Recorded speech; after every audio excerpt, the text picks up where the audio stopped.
Attende Domine, et miserere, quia peccavimus tibi. A te rexume omnium Redemptor, oculos nostros sublevamus flentes, exaudi Christe supplicantum preces.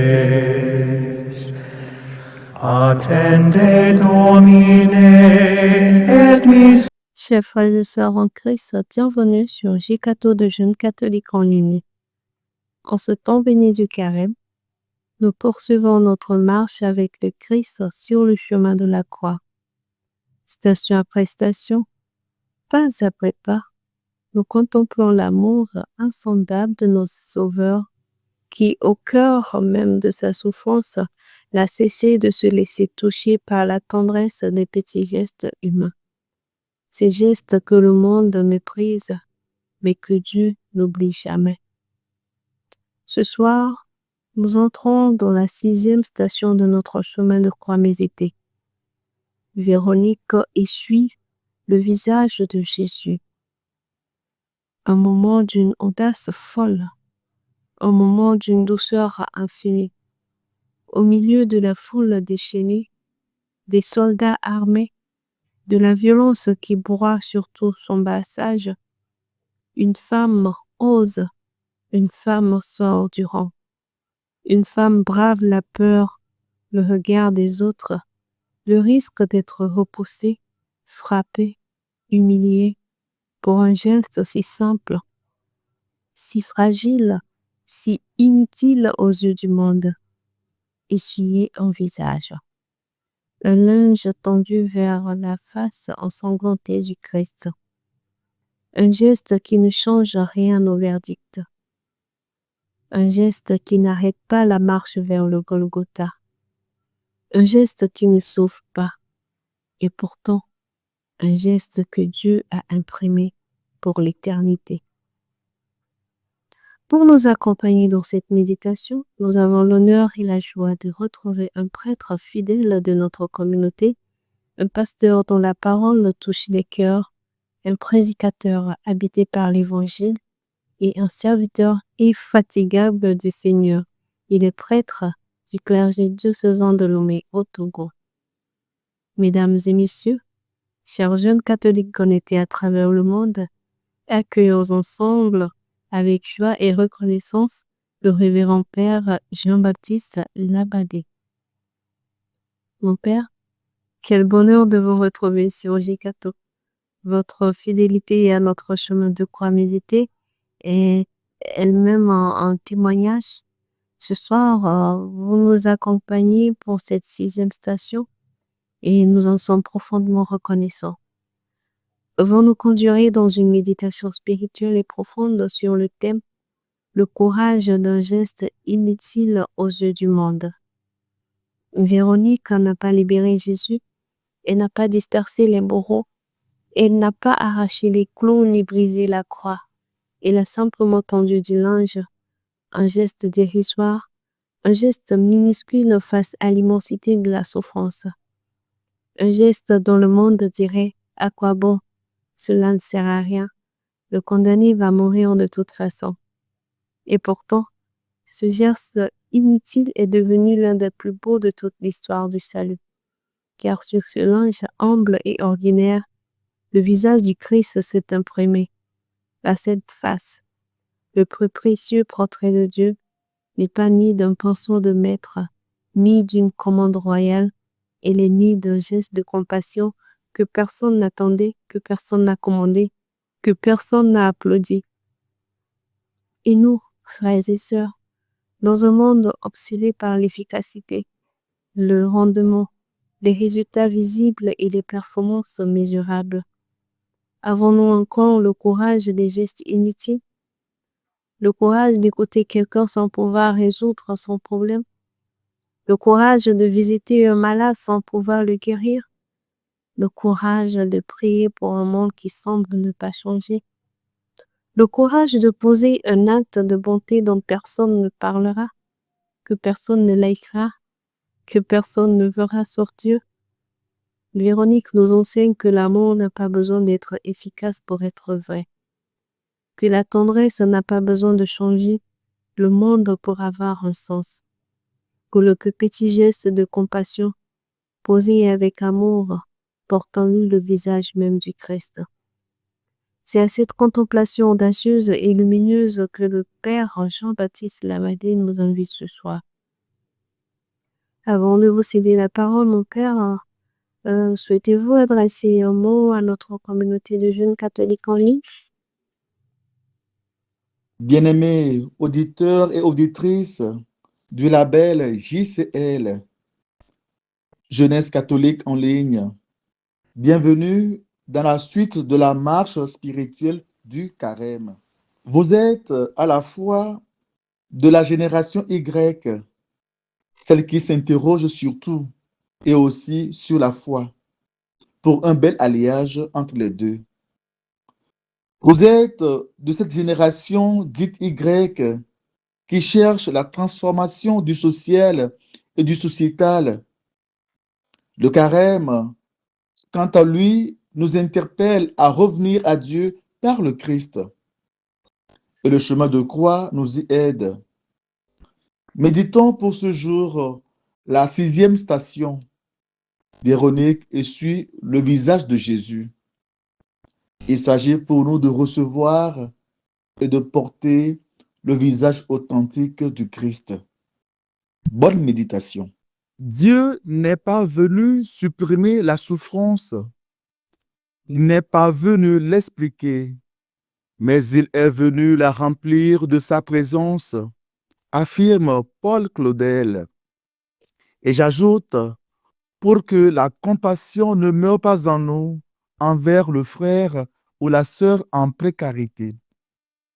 Bien-aimés dans le Seigneur, nous poursuivons notre méditation du chemin de croix, chemin de l'exposition du Christ, au chemin au cours duquel nous avons vu comment l'homme peut sortir de lui-même en se vidant de sa volonté orgueilleuse, de son égophilie, le type Adam désobéissant, l'extrême amour maladif et paranoïaque de soi, d'où l'égopathie inconsciente, qui peut soumettre à l'égocratie, gouvernement de l'ego, culte de personnalité ou l'égolatrie.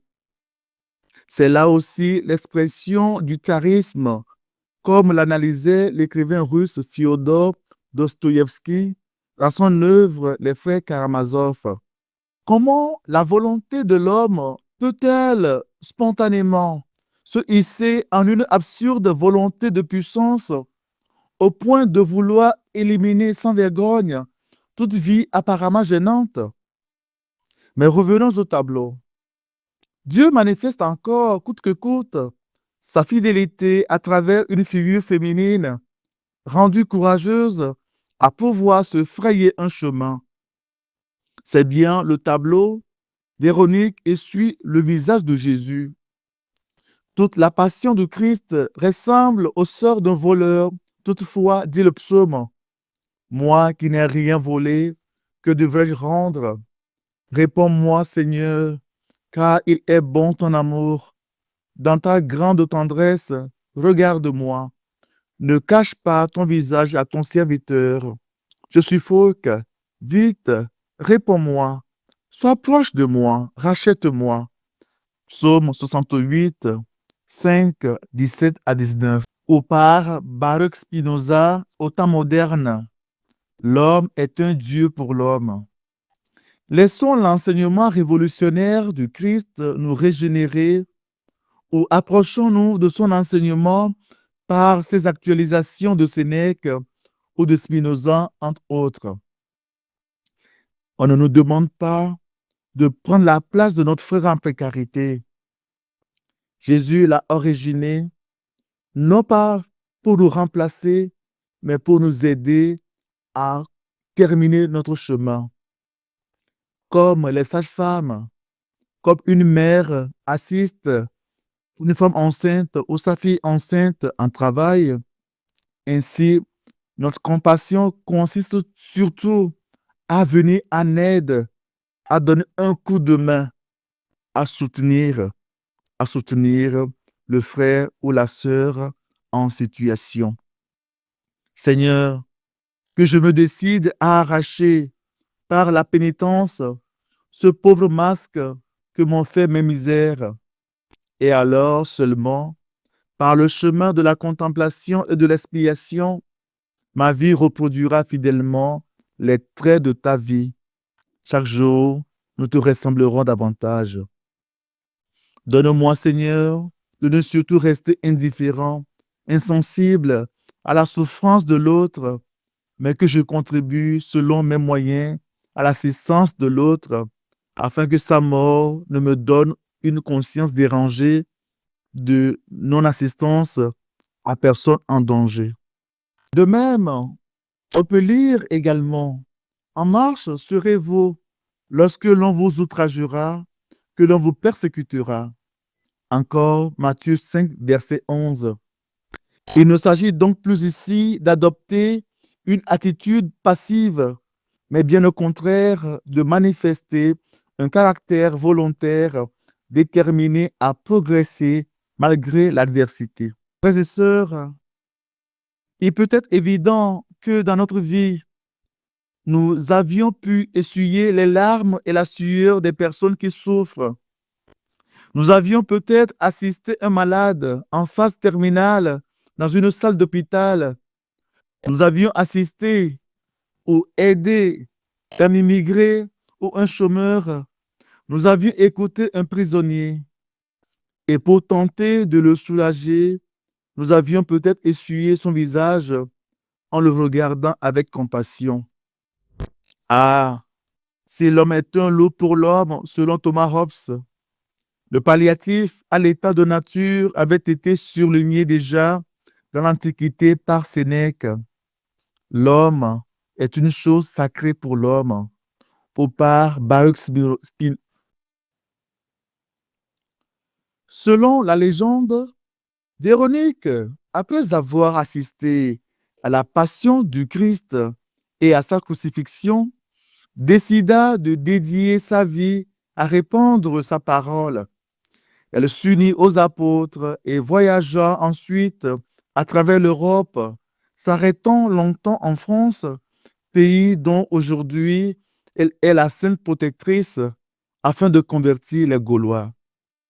Et pour nous, à qui le Saint Maître n'avait jamais cessé de montrer le christianisme au final comme une manière de vivre la vie ordinaire, quel message pour nous, entre autres?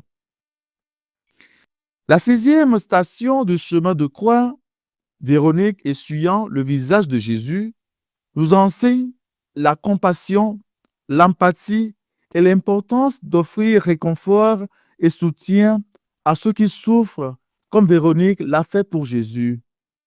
Ah, si tu veux être aimé, aime, avait bien vu le philosophe rhéteur romain Sénèque du 1er siècle de notre ère, valorisant ainsi un principe universel. Cette station nous montre encore la fidélité de Dieu à son alliance de sel, soutenant l'obéissance totale du Fils qui accepte de s'exposer, de sortir de lui-même, de se vider, la kénose, mourir à soi-même. Philippiens 2. De par son bravoure à s'approcher de Jésus dans la main de ses bourreaux qui forcément ont une âme, le nom Véronique nous symbolise courage, plaisir, optimisme, guérison et rétablissement. La Véronique est aussi une fleur idéale à offrir à une personne qui en a besoin. Son apparence lumineuse et joyeuse peut remonter le moral, tandis que sa signification peut apporter réconfort et espoir. Plusieurs légendes sont en outre à l'origine de ce récit. Le nom de Véronique, qui en grec Vera Icône, veut dire l'icône authentique. Et l'ange que, dit-on, le Christ aurait envoyé au roi d'Édesse, Abgar, avec son image. Le visage bien-aimé de Jésus, ce visage qui avait souri aux enfants et s'était transfiguré glorieux sur le mont Tabor, a comme disparu, masqué par la douleur. Mais cette douleur est notre purification. Cette sueur et ce sang qui ternissent et qui estompent ces traits sont notre propriété. Si elle était, cette femme réellement, celle qui fut guérie de sa perte de sang après 12 ans, c'est dire qu'elle était aussi dans cette démarche en reconnaissance, gratitude et compassion envers celui qui l'avait délivrée de sa maladie dépensive. On voit un quasi-retour d'ascenseur qui confirme quelques paroles du Christ. Toutes les choses donc que vous voulez que les hommes vous fassent, faites-les leur, vous aussi. De même, car c'est là la loi et les prophètes. Matthieu 7, 12, ou encore, la mesure que vous utilisez sera utilisée pour vous et il vous sera donné encore plus. Marc 4, verset 24. Selon la légende, Véronique, après avoir assisté à la passion du Christ et à sa crucifixion, à travers cette action, nous y voyons toujours l'image des béatitudes et d'après la traduction d'André Chouraki, que j'apprécie beaucoup. En effet, les béatitudes sont très résumatives dans l'expression originale de la foi judéo-chrétienne, en ce sens qu'elles soulignent toute la fin de la recherche spirituelle et de la morale de la foi. L'on ne saurait guère couper l'homme de la connaissance de Dieu, d'où la miséricorde et l'attitude de Dieu vers l'homme, et son imitation s'impose, qu'elle est ipso facto notre signe de connaissance de Dieu. Nous lisons donc à travers la proximité féminine et courageuse de Véronique à l'égard de Jésus condamné, les lignes suivantes des béatitudes. En marche, vous qui pleurez, vous serez consolés. Soyez en marche si on vous persécute pour la justice à cause de mon nom. André Chouraki, dans son interprétation du texte grec, préfère traduire Makarios heureux par en marche Asher. Cette traduction donne un tout autre sens à ce mot et donc également aux béatitudes elles-mêmes. Être en marche, c'est progresser, aller de l'avant, se tenir debout dans une position volontaire, aller dans une certaine direction. On peut alors relire les mêmes béatitudes de façon toute différente. Ils progressent, vont de l'avant, se tiennent debout dans une position volontaire, sont en route vers un but. Ceux qui reconnaissent leur pauvreté spirituelle, ceux qui sont doux, ceux qui ont faim et soif de la justice, ceux qui procurent la paix. Matthieu 5, 3 à 11, Luc 6, 20 à 22. C'était l'un des partages du Père Jean-Baptiste Labadé, prêtre du clergé diocésain de Lomé.